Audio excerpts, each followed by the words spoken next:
o mais e os discípulos. Uma carta de Paulo para Filipenses. Tudo posso naquele que me fortalece. É o capítulo 4, o versículo 13. O Espírito Emmanuel realiza seus comentários através da psicografia de Chico Xavier no livro Pão Nosso. E é muito interessante a circunstância deste mais, colocado entre aspas.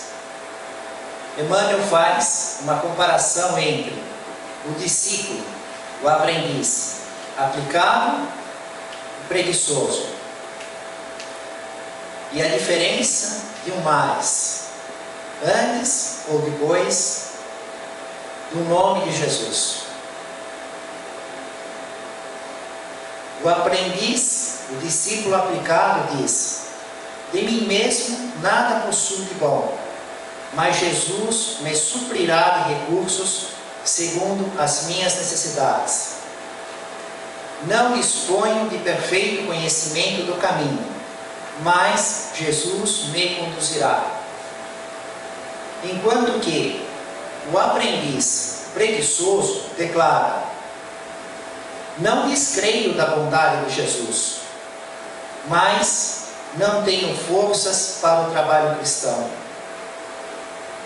Sei que o caminho permanece em Jesus, mas o mundo não me permite segui-lo. O primeiro galga a montanha da decisão, identifica as próprias fraquezas, entretanto, confia no divino amigo e delibera viver nas missões. O segundo estima o descanso no vale fundo da experiência anterior, reconhece as graças que o mestre lhe conferiu, todavia prefere furtar-se a elas. E aí vem a grande jogada de Emmanuel, a capacidade de esclarecer aquela condição objetiva que nos provoca a nossa reflexão e nos convida a verificarmos onde é que está o nosso mais, se está antes ou se está depois. Diz: o mais é a conjunção que, nos processos verbalistas, habitualmente nos define a posição íntima perante o Evangelho. Então, todos nós temos um mais. E conforme está o nosso mais, é a nossa posição perante o Evangelho. Colocada à frente do nome de Jesus, exprime-nos a firmeza e a confiança, a fé e o valor. Entretanto, o mais, colocado depois do nome de Jesus, situa-nos a indecisão e a ociosidade, a impermeabilidade e a indiferença. E aí, ele exemplifica o mais na frente e o mais atrás. Fala das dificuldades do mundo. Podemos citar problema de saúde, de relacionamento, problemas financeiros, ideias que não saem da cabeça, angústias, tudo isso que vivemos nas nossas tribulações, nos desafiando o bom humor, a nossa determinação. Observamos tudo isso e dizemos assim: mas Jesus pede outra coisa. Tem aquela prova difícil: ah não, hoje eu vou ficar aqui, estou doente, estou com problema financeiro, briguei com a mulher, não tenho cabeça para pensar nessas coisas, né? Como me lembro de um amigo que eventualmente passava uns tempos lá no prédio em que eu moro, que são quase todos judeus. E aí ele ficou interessado, porque ele falou: mas você tanto fica estudando o livro dos Espíritos, o que é isso? Como é que você lê tantas vezes a mesma coisa? Allan Kardec.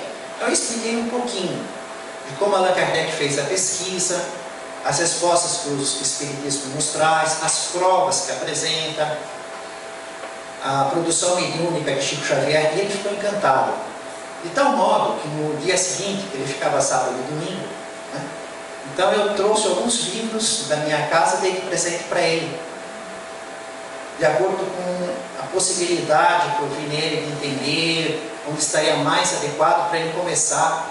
Aí ele pegou, ficou pensando aqui, ele falou assim, mas com o fiscal do imposto de renda que eu tenho que atender essa semana, não dá para pensar em nada nessas. Tudo é maravilhoso, espiritual e tal, mas eu estava encantado, mas agora pensando no fiscal, primeiro eu vou resolver todo o meu problema com a receita, né? Depois, então, dentro desse contexto, nós somos pressionados, cada um tem a pressão de modo, né? Nós temos a vida entre casais, entre pais e filhos, entre entes queridos que viajam, que morrem, desentendimentos, problemas financeiros, e um tormento na nossa cabeça. Isso é um comum de todos nós, mas aí o mais pode vir antes ou pode vir depois. Nós podemos dizer, o problema está aí, mas Jesus quer que eu trabalhe. Né? Ou dizer assim, Jesus quer que eu trabalhe, mas os problemas não me deixam.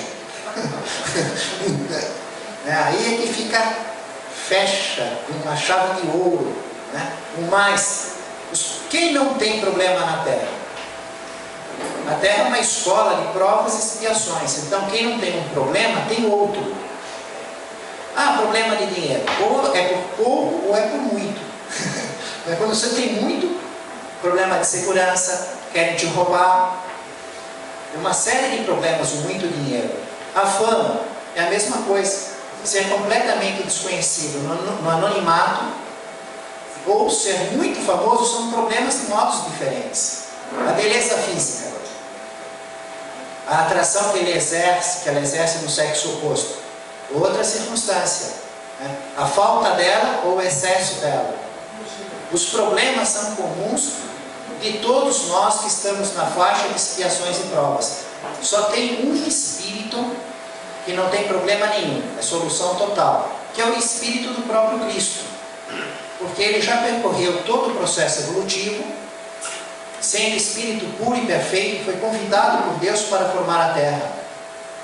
Então só ele não tem problema, e tudo aquilo que ele passou, o abandono, a coroação de espinhos, os açoites, a crucificação, não era problema, fazia parte do planejamento da sua missão, de ensinar e exemplificar o perdão, a prova da vida espiritual, se mostrando para o corpo espiritual, o perispírito, a ressurreição. Um único espírito só em missão, sem prova. Algumas almas muito adiantadas, encarnam aqui, estão numa prova com alta possibilidade de acerto. Como observamos no livro A Caminho da Luz, o Espírito Emmanuel nos ensinando que foi convidado um dos discípulos mais próximos do Cristo, Allan Kardec, para reencarnar e realizar uma missão de codificar a doutrina espírita, cumprindo a promessa do próprio Jesus, trazendo o Consolador prometido. Mas veio com uma certa possibilidade de êxito e algum risco. Sem risco nenhum, só o espírito que já chegou à perfeição relativa da criatura. Então todos nós, em qualquer grau evolutivo que nos encontramos, de qualquer gênero de prova que estamos inseridos, temos problemas, temos desafios. E a nossa posição perante o Evangelho vai ser do modo que colocarmos o mais.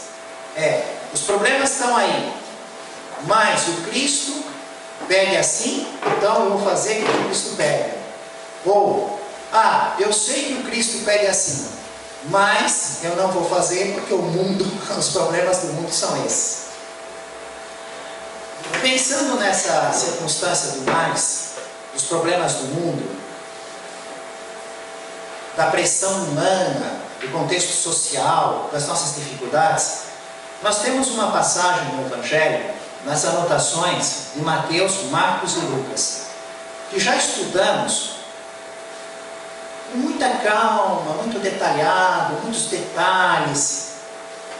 No entanto, vamos relembrar novamente esse estudo, de um modo mais objetivo, mais simples, procurando ressaltar essa circunstância do mais. quando a criatura se vê cercada de várias opções e tem que tomar uma decisão, tem que escolher algo. E entre essas opções se apresenta de um modo oculto, invisível, a sugestão do Cristo, que é essa nossa realidade. O Espírito Emmanuel diz que é Jesus que está cuidando da nossa evolução, que está nos ensinando. Mas este ensino não é de uma cátedra visível e de palavra articulada, como é um caso de um professor, como numa reunião mediúnica. Há poucas semanas atrás, um espírito se manifestou. Onde que está a cátedra? Nas sinagogas havia uma cátedra, um púlpito. Como estamos estudando agora, alguém falando, lendo um texto, estamos estudando junto. O Cristo nos ensina continuamente, mas cadê a cátedra do Cristo? Cadê as palavras articuladas? É invisível o local, porque na realidade ele nos cerca o tempo inteiro. É tudo o que nos acontece no período de vigília, tudo o que nos acontece durante o sono do corpo, tudo o que nos acontece todos os dias do berço ao túmulo. Os sonhos, os pesadelos, as pessoas, é Jesus nos ensinando, sem palavra articulada. A cátedra não é visível. O que é visível são as circunstâncias. Porque a preocupação do Criador é nos conduzir num processo evolutivo,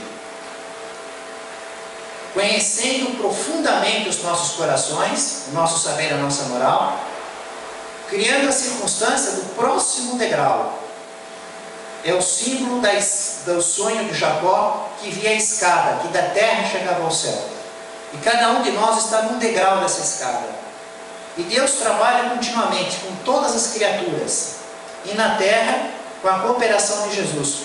Então cada um de nós, continuamente, vem iluminado o degrau que tem que subir. E muitas vezes é um exercício de paciência. Então alguém muito chato está nos pondo esta prova. E assim é esta aula invisível, em que as coisas do mundo se mostram e nós temos que fazer escolhas. Mas entre as opções, tem aquilo que vai nos definir como é que está o nosso mais. Se nós estamos pondo mais antes ou depois do nome de Jesus. É o caso da cura da mulher que havia o fluxo sanguíneo e a cura da filha de Jairo, a menina de 12 anos, que teve uma morte aparente. Quantas vezes já estudamos aqui? Quantos detalhes? Mas vamos ver sob esse ponto de vista agora diferente. A questão do mais em que eles estavam envolvidos. Sabemos pela anotação de Mateus, Marcos e Lucas que Jesus estava fora há muitos dias.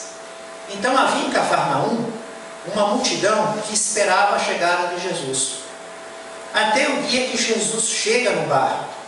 Então vocês imaginam, muitos dias com a ausência de Jesus, e aí naquele dia Jesus chega. Então aquela multidão que já era grande, que se apertava, cotovelava, que queria ouvir a palavra, aprender sobre o reino dos céus, desejava as curas, naquele dia era muito maior. E isso próximo à casa de Pedro, Cafarnaum, naquela praia que já estudamos detalhadamente, que não é aquela areia branquinha, bonitinha, não tem nada a ver com as nossas praias, aquela pouca água, um pedrisco, algo que lembra mais terra do que areia. Jesus no barco, aquela multidão, Jesus falando a palavra, e havia nessa multidão uma mulher que tinha sido rica e gastou todo o seu dinheiro com os médicos do mundo, 12 anos, e não conseguiu a cura. Isso há 2.000 anos atrás. Hoje em dia não. Ninguém está nessa circunstância. 12 anos, gastar todo o seu dinheiro e não conseguir a cura. Era a realidade dela. E ela tinha um problema, que não era uma doença que ela pudesse assim falar para os outros, porque ela tinha um fluxo sanguíneo. E para os judeus, com esta condição, estar com fluxo sanguíneo, ela se torna impura. Estando impura, ela não pode tocar ninguém. Ninguém pode tocá-la. Qualquer contato com ela, a pessoa fica impura, não pode se relacionar com o Criador, teria que fazer um ritual de purificação, que é trabalhoso. Se fôssemos ver todos os detalhes, iríamos ficar aqui a noite inteira estudando o ritual de purificação, devido à causa da impureza do sangue, e ainda custoso. Então ela estava de uma maneira que ninguém sabia que ela estava lá. Ela veio de outro lugar, não era de Cafarnaum, ninguém sabia da impureza dela. Mas ela pensava assim: se eu ver Jesus, eu não posso falar nada. Como é que eu vou falar isso? O pessoal mata aqui na hora da execução. Impura aqui no meio da gente? Não sabe o teu lugar? Não sabe que a mulher é impura? Então ela tinha que ficar. Mas como é que ela ia conseguir a cura? Ela pensou: basta eu tocar na sua veste, eu vou conseguir a cura, sem falar nada, e ninguém vai saber que eu estive aqui doente e saí curada. E Jesus falava a sua palavra e ela buscava uma oportunidade. Ela observava o cenário.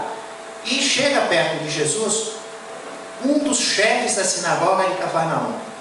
Imagina só o que nós estamos vivendo. Aquela mulher, os mais dela, né? Quais mais dela? Ela não podia estar lá, mas estava. E aí? Ela tinha que obedecer à lei dos judeus, ou ela tinha que acreditar na fé dela em Jesus, que tinha o poder de curá-la? É tão fácil ver no caso da mulher hemorraísta, ainda mais conhecendo o final da história, né? Que é um fato real. Só que isso que acontece nas nossas vidas. As opções que nos cercam também estão assim. Entre o poder de Jesus que vai nos atender e a vontade do mundo que diz de modo diferente. E nós vamos fazer a nossa opção. O nosso mais vai estar antes ou depois. Mas chega o chefe da sinagoga. Ele tem uma filha, a filha única, com 12 anos, está quase morta, sem esperança nenhuma. O chefe da sinagoga é uma pessoa importante, com alto poder aquisitivo. Então os médicos do mundo não podiam fazer nada pela sua filha. Do mesmo modo que os médicos do mundo não puderam fazer nada pela mulher que tinha um fluxo sanguíneo por 12 anos, que gastou toda a sua fortuna e não conseguiu a sua cura. Jairo, o chefe da sinagoga, vai até Jesus, se prostra nos pés, reconhece o poder de Jesus. Isso causa um impacto enorme. Jesus de Nazaré, o carpinteiro, que andava com aqueles pescadores, e o chefe da sinagoga, aquela elite do poder social. Mas e o conflito dele, que sabia do poder de Jesus, que tinha testemunhado curas, que via a capacidade de Jesus explicar a Escritura, a prova de que ele era um mensageiro de Deus, um Messias, que tinha um poder como nenhum outro homem tinha. A sua posição social, a sua filha quase morrendo. Veja o mais que estava Jairo. Encarar toda aquela multidão, se ajoelhar, pôr o rosto no chão, se prostrar, reconhecendo como um rei espiritual. Ele que era chefe da sinagoga, para um homem de Nazaré, um carpinteiro de Nazaré. Deixar desistir dos médicos que não conseguiam fazer nada por sua filha e mostrar publicamente a sua fé no poder de Jesus. Mas ele fez. Ele se prostrou, ele pediu, e pediu assim, que Jesus fosse à sua casa, onde estava sua filha quase morta, e impor as mãos. E por esse detalhe, nós podemos entender a compreensão espiritual do chefe da sinagoga Jairo. Ele estava pedindo o que nós chamamos um passe, uma fluidoterapia.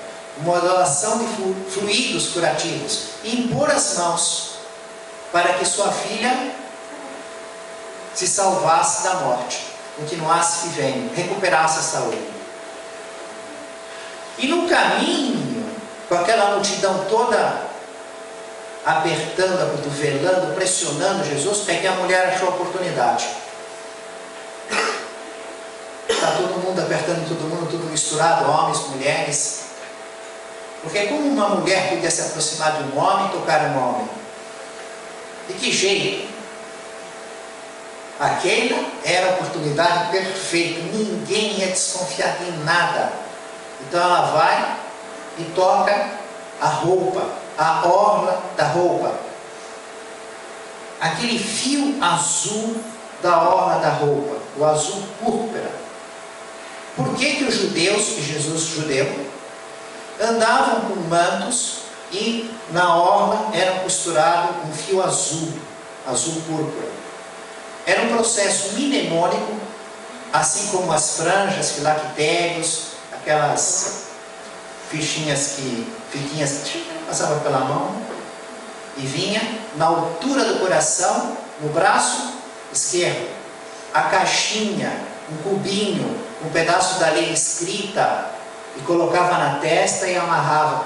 Eram processos mnemônicos para lembrar a lei, pensar em Deus o tempo inteiro, observar os mandamentos, cumprir os mandamentos. Porque fé todos eles tinham. Veja que interessante. Todos os judeus acreditavam no Deus único. Todos. Um Deus único e invisível. Que tinha os seus mandamentos. 613 escritos. 365 da forma negativa, 248 da forma positiva. Esses eram os mandamentos escritos, mais a tradição oral. Tinha que observar tudo aquilo. Não tinha nenhum judeu que não tivesse fé, que fosse materialista, assim. Deus não existe. Tinha um judeu que dizia Deus não existe? Existiam os saduceus que não acreditavam nos espíritos, nas almas. Eles diziam assim: Deus existe, mas a vida é do berço ao túmulo. Esses são os saduceus, judeu saduceu. Tinha o judeu fariseu, que acreditava nos anjos, demônios, nos espíritos, alguns em reencarnação, conforme a interpretação. Logo, todo mundo tinha a crença que Deus existia. A fé em Deus era unânime. Mas a fé não é crer para eles, porque crer todo mundo acreditava. A fé era a fidelidade em Deus. E o que é a fidelidade? Era quem observa os mandamentos. Então ter fé, você vive na sua vida observando o que pode fazer e o que não pode fazer, o que tem que obedecer, o que não tem que obedecer, o descanso de sábado, o toque no sangue, a circuncisão. Se você obedece, você é fiel. Logo você tem fé. Você corresponde à expectativa divina. Se você não obedece, você não tem fidelidade. Não era crer ou não crer, porque todos acreditavam. E quando Jesus cura, ele diz: tua fé te salvou. Logo, ele não está falando de fé, acreditar, porque todos acreditavam. Ele estava dizendo: a tua fidelidade a Deus te salvou. Ou seja, a tua consciência em relação ao Criador, o arrependimento dos pecados, o desejo de realizar as virtudes, a tua fidelidade, a fidelidade real. Porque o que Deus queria era o bem na intenção no coração. A verdadeira fidelidade, a tua fé te salvou. O que te fez receber esse acréscimo de misericórdia para aliviar a sua doença, a sua circunstância, e você recuperar temporariamente, transitoriamente a saúde, foi a tua fidelidade ao compromisso do Senhor. Bom, mas continuando a nossa questão, ela toca a orla azul. Jesus sente os seus fluidos saírem e ela fica curada. Então Jesus pergunta: quem me tocou?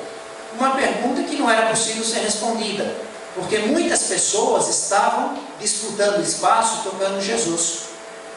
Mas Jesus queria que a mulher, na frente de todos eles, mostrasse qual foi a escolha dela, onde estava o mais dela. Porque ela ia ter que confessar que ela estava lá impura, sem falar nada para eles, tocando eles, e tocou o próprio Jesus, que em vez de Jesus ficar impuro, ela ficou curada. Vejam que mais interessante, que desafio.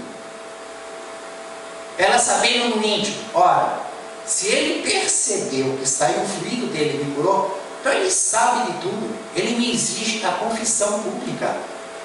Ela diz: eu, Senhor, eu lhe toquei. E Jesus mostra então a condição da fé daquela mulher, e que aquele preconceito, aquela interpretação deles em relação à pureza em virtude do sangue, do toque, não era realmente impureza em relação ao conceito do Criador, porque ela teve fé. Ou seja, para Deus, a fidelidade, a relação entre ela e o Criador estavam ok. E ela estava com fluxo sanguíneo, e ela estava tocando as pessoas. Mas Jesus, nesse momento, chegam da casa de Jairo e dizem assim, outro mais que desafia tremendamente: Jairo, não é mais necessário incomodar o mestre, sua filha já está morta. Gente de confiança, que conhece a morte todos nós conhecemos. No entanto, Jesus disse para Jairo: não tema, creia, e continua caminhando. Jairo podia dizer: não, eles vieram de lá com a notícia, não há mais o que fazer, muito obrigado, Senhor, não deu tempo. Não seria uma das opções?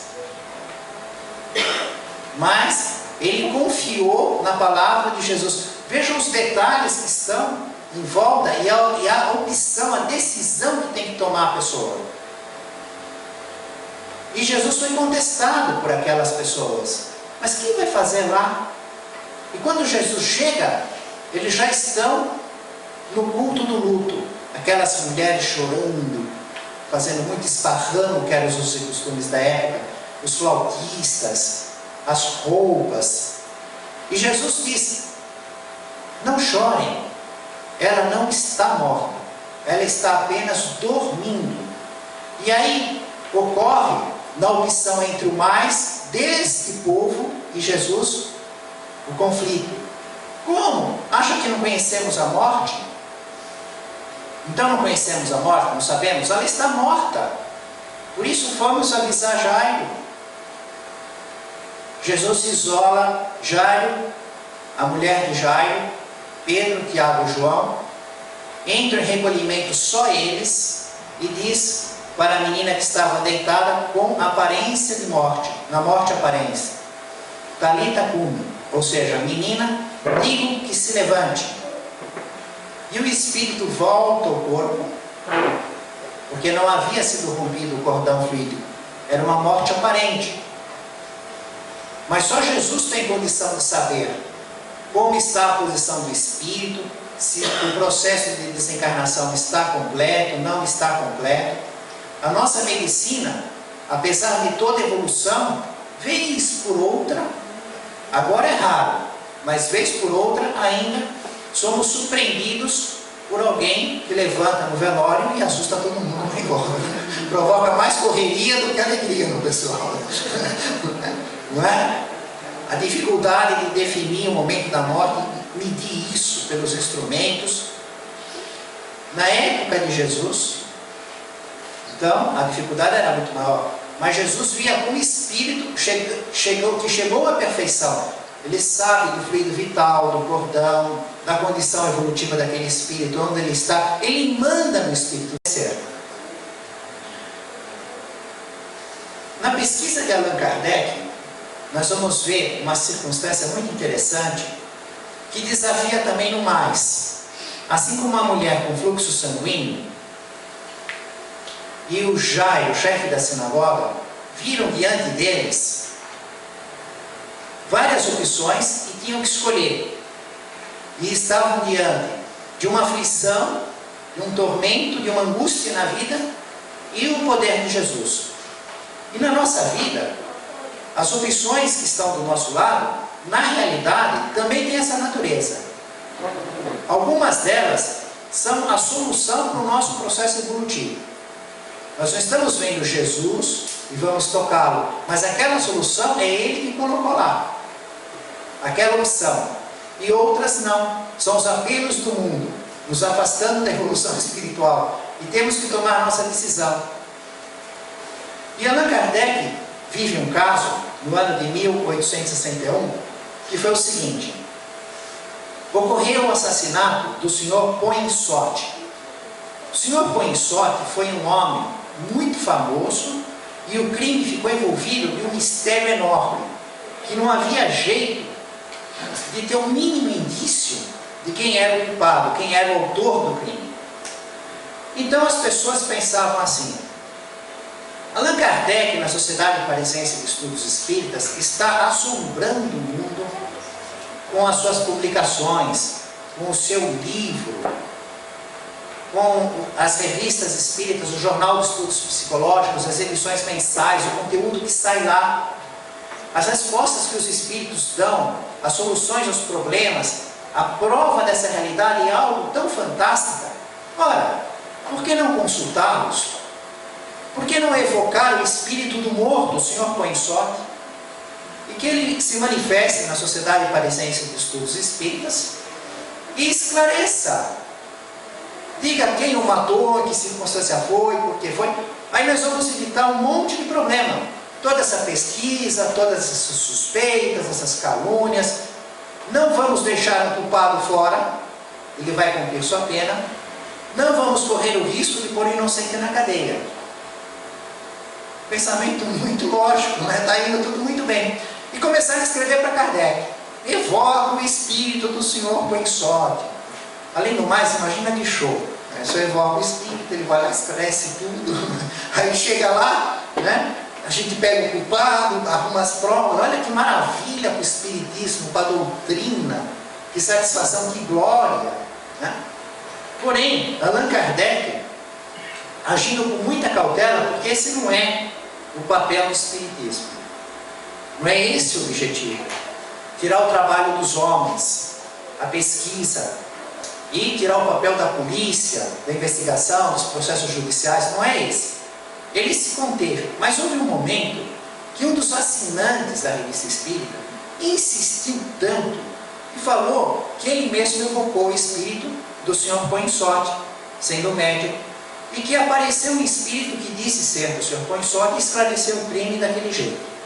E que ele estava com dúvida. Ele falou, mas eu sou eu, né? Eu queria que a Sociedade Parisiense de Estudos Espíritas, pelo menos me confirmasse se esse espírito que se manifestou por mim, se dizendo, se identificando, sendo o Sr. Poinsot, e esclarecendo o crime, explicando as circunstâncias, foi ele mesmo, ou eu fui enganado, foi um espírito mistificador.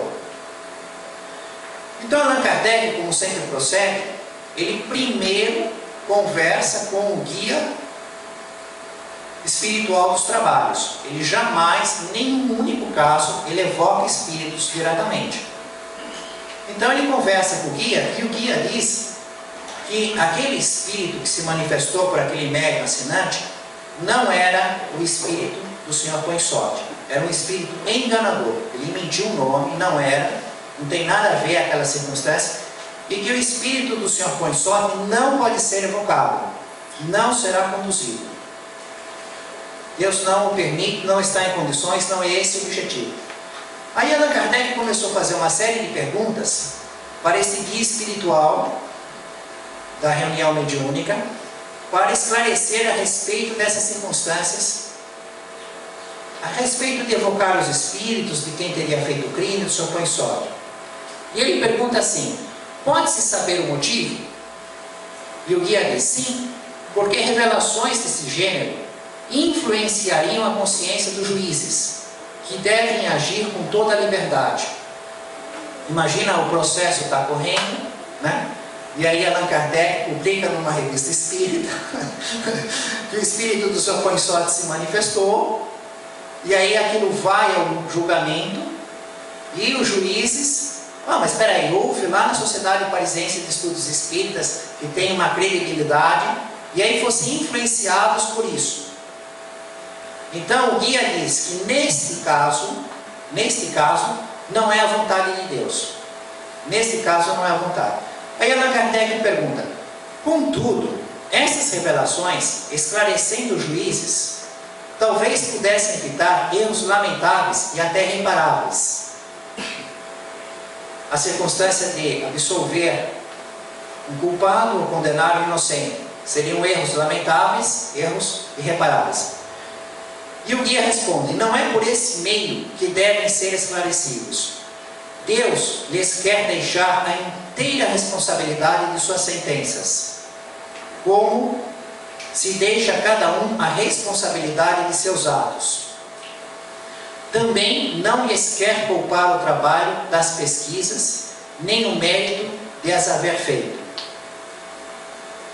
E aí vem duas perguntas que são notáveis em relação à justiça. Vejam só a circunstância que acaba ocorrendo. Mas, na falta de informações suficientes, pode um culpado escapar à justiça? Pode ocorrer? Pode. A pessoa fez um crime, por mais que se pesquisou, aquela pessoa que foi o culpado, que foi autor do crime, ou pelos procedimentos da própria justiça, né, ela acabar escapando do crime. E aí o Espírito diz assim: credes que escape a justiça de Deus? Porque o que está ocorrendo é um procedimento humano, é a justiça humana. Se o autor do crime, o criminoso, escapa da justiça humana, ele escapa da justiça de Deus? É possível escapar da justiça de Deus? Nunca, porque a justiça de Deus é perfeita. E a justiça humana, mesmo condenando o culpado, nunca aquilo é perfeito. Aquilo está em excesso, está em escassez, está mais, está menos, sempre tem algo, porque ela não consegue ver e avaliar. Ela é feita por humanos imperfeitos. A perfeição absoluta só com Deus. Então ele diz: credes que escapa a justiça de Deus? É impossível. Só deve ser feito pela justiça dos homens. Deus saberá, se deve ser feito pela justiça dos homens, Deus saberá fazê-lo cair em suas mãos. Ou seja, se Deus tem a vontade que aquele autor do crime seja julgado pela justiça dos homens, Ele vai saber providenciar as circunstâncias que vão levar os homens a pegar aquela pessoa. Não tem como a pessoa escapar. E aí Allan Kardec pergunta: seja quanto ao culpado, mas e se o inocente fosse condenado, não seria um grande mal? Olha como o clima esquentou. Quer dizer, o culpado, então, não escapa da justiça divina, e se Deus quer que o culpado seja julgado pela justiça dos homens, Ele sabe provocar as circunstâncias. Mas e se ele não é culpado, é um inocente que está sendo acusado, e vai ser condenado pela justiça humana? Como é que Deus está se posicionando em relação a isso? E ele responde: Deus julga em última instância, e o inocente condenado injustamente pelos homens terá a sua reabilitação. Aliás, esta condenação pode ser para ele uma prova útil ao seu adiantamento. Mas, por vezes, também pode ser a justa punição de um crime, na qual terá escapado em outra existência. Quer dizer, se o inocente for condenado, né, pode ser que numa outra vida ele escapou da justiça humana.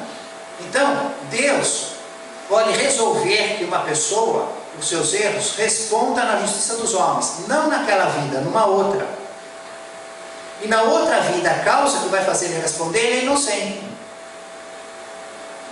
Pode ser que Deus faça a criatura responder jamais pela justiça do homem. Ele não precisa da justiça do homem para fazer na criatura viver a consequência dos seus erros. ele tem o momento da morte, entre uma vida e outra, durante o sono do corpo.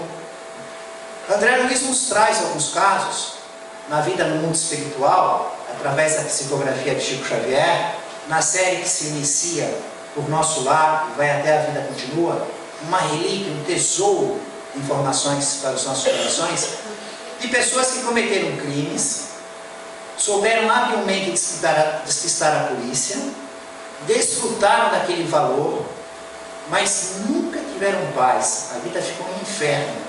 E na hora da morte, e depois da morte, ninguém escapou do fator corretivo educativo da justiça divina.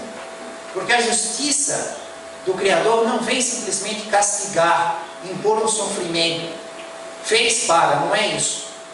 É um sofrimento, mas com o objetivo de educar, de fazer a criatura aprender a fazer as escolhas. Diz, olha, você vai ter essa, aquela opção. E você tem o seu mais. Onde você vai pôr o seu mais? Antes ou depois de Jesus? Se você escolhe errado, você sofre as consequências e depois outra vez circunstâncias. Agora você aprendeu com os erros passados, faz outra vez a escolha. E aí ele se utiliza desta vida, da próxima vida, do intervalo entre as vidas. Então está no domínio do Criador. Ninguém escapa, ninguém fica impune. Inclusive isso é muito interessante, porque na circunstância que nós vivemos no Brasil, ainda mais na fase atual, com os escândalos políticos, os crimes financeiros, a condição dos crimes também de homicídios, o que não são pesquisados, né? O que a gente vê na nossa vida dá uma impressão assim, que existiria uma enorme impunidade. E essa matéria ela vem bem assim no centro da questão, esclarece de uma maneira maravilhosa o procedimento da justiça divina, educando a cada criatura com amor, com misericórdia, mas se utilizando daquela própria vida, ou do intervalo entre as vidas, a erraticidade, ou uma outra vida, sempre provocando as circunstâncias adequadas. Deus permite ou não permite, manda mensageiros que provoque ou não. E aí nós vamos observando às vezes, nos casos reais, que pequenos detalhes que ninguém pensava, que ninguém calculava, de repente aparece aquilo, intuições, e mostra, surpreende aquele crime perfeito imaginado pelos autores. Né? Essa é a nossa vida. Lembrai-vos, dizendo o guia espiritual, de que os espíritos têm por missão vos instruir na via do bem, e não aplainar o caminho terreno, deixado à atividade da vossa inteligência. Isso é muito importante. Para que serve a comunicação do homem com os espíritos? Nós que estamos frequentando um centro espírita, uma casa espírita, cristã, e que é do nosso dia a dia, a comunicação com os espíritos. Temos os grupos de estudo e o desenvolvimento da mediunidade ostensiva. No entanto, a simples frequência nas palestras públicas, prestar atenção, meditar, ler alguma coisa em casa, desenvolve automaticamente as faculdades do espírito. E a pessoa vai desenvolvendo a intuitiva, que é pela influência oculta do pensamento, ou até mesmo a ostensiva. Sem a questão de se colocar na parte prática dos serviços, de ouvir, ver e conversar com os espíritos mais evoluídos e com os sofredores, aquela chamada reunião mediúnica. Mas no dia a dia dela, assim, no contínuo. Então, qual que é o trabalho da influência dos espíritos? Porque ela desenvolve, ela vai ficar mais sensível, ela vai ficar mais... Está ganhando um telefone de 3G, 4G, está ganhando um Android. É isso que está acontecendo com o cérebro e com o corpo espiritual dela, com a glândula pineal, dos frequentadores. De todos eles que estão frequentando, que estão acompanhando os estudos, que estão desenvolvendo essa compreensão. E fica bem claro que o papel dos espíritos é instruir. no caminho do bem. Então, naqueles momentos em que as dificuldades surgirem, deixa eu ver se agora que eu estou mais sensível, já frequento há vários anos, eu senti que em mim está acontecendo, aí eu começo a usar os Espíritos para planear as minhas dificuldades, resolver os meus problemas, buscá-los como palpiteiros, né? A boa dica, se eles me ajudam a ganhar na Mega Sena. Deixa eu pensar, cara, que número eu vou, o número da 15, não. Com esse objetivo, sai fora do propósito do Criador, da relação entre os espíritos e os homens, e aí entra realmente por um caminho perigoso.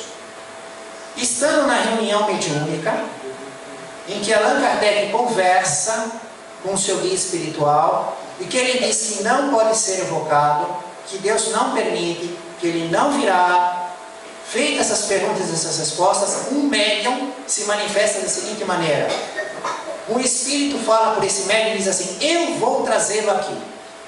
E aí fica todo mundo: ué, mas o guia não falou que não podia, que Deus não permitia? Como é que ele vai trazer aqui? Daqui a pouco um espírito começa a falar pelo médium, não é? E começa, aí Allan Kardec pega e fala assim para ele: você jura em nome de Deus que você é o Senhor Poisson? Tem espíritos que você pode falar para escrever, jurar, eles são falsos de qualquer maneira e assumem e seguem em frente. Mas tem espíritos que não conseguem fazer isso, não. Eles falam uma mentira, mas jura em nome de Deus, eles reprovam. E esse espírito estava dentro desse contexto, né? Aí ele falou: não, jurar em nome de Deus eu não juro. Na verdade, eu realmente não sou. Mas essas pessoas queriam, de qualquer jeito, não se conformaram com a explicação do guia, né? E eu queria me comunicar muito e não tinha chance. Aliás, também outro fato que eventualmente acontece: espíritos que estão ansiosos para falar, para se comunicar, e nós temos um limite de horário, tem toda aquela circunstância e não é possível. Então ele falou: bom, eu achei a minha boquinha. Eu peguei aquele médium, ele estava torcendo tanto que eu fui na torcida dele, né? Aí eu fui lá: eu vou trazer ela aqui. Aí veio o outro que queria, saiu falando, mas ele foi intimado: você jura que você é ele em nome de Deus? Ele respondeu: não, eu não sou, né? E na 10, o guia espiritual diz assim: que Deus sabe o que deve ser revelado e o que deve ser oculto entre os homens e os homens, entre os homens, os espíritos, entre os espíritos e os espíritos. Ainda bem que é assim, né? Já imaginou se tivesse caísse totalmente oculto de todos nós, entre nós? Tudo, 100%. Tudo. Né? Entre o governo e o povo, entre as pessoas, na família, tudo. Com as nossas fraquezas, nossas imperfeições, as nossas ignorâncias. Então, as circunstâncias entre o oculto e o revelado são meios, instrumentos de Deus. Na condição evolutiva, em que os espíritos estão com muito mais valor agregado no saber e na moral, não é necessário ter tanto oculto. E quando chegam à perfeição, não tem nenhum oculto. E eles estão plenamente cientes entre eles de tudo, de todo o passado, de todo o presente, e 100% felizes.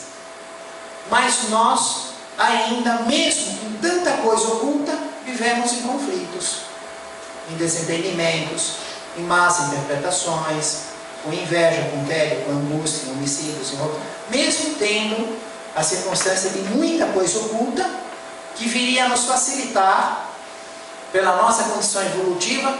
Mesmo assim, nós vivemos um grande desafio para apenas subir o degrau da vez na nossa escala evolutiva. Aquele espírito que, quando toca o sinal maior que vai corrigir a prova grande, né, na hora da morte, e que aí é avaliada a prova, e ele já passou de 5 para cima, já é uma minoria na Terra ainda, né? A maioria, infelizmente, ainda se complica bastante. E encerrando esta parte da pesquisa de Allan Kardec, ele nos traz um fato real que houve numa reunião mediúnica no México, numa cidade que tinha uma mina muito grande e também tinha uma fazenda. E nessa fazenda houve um incêndio criminoso. Alguém muito insatisfeito com algo foi lá, botou fogo em tudo, acabou com tudo, né? Um incêndio criminoso.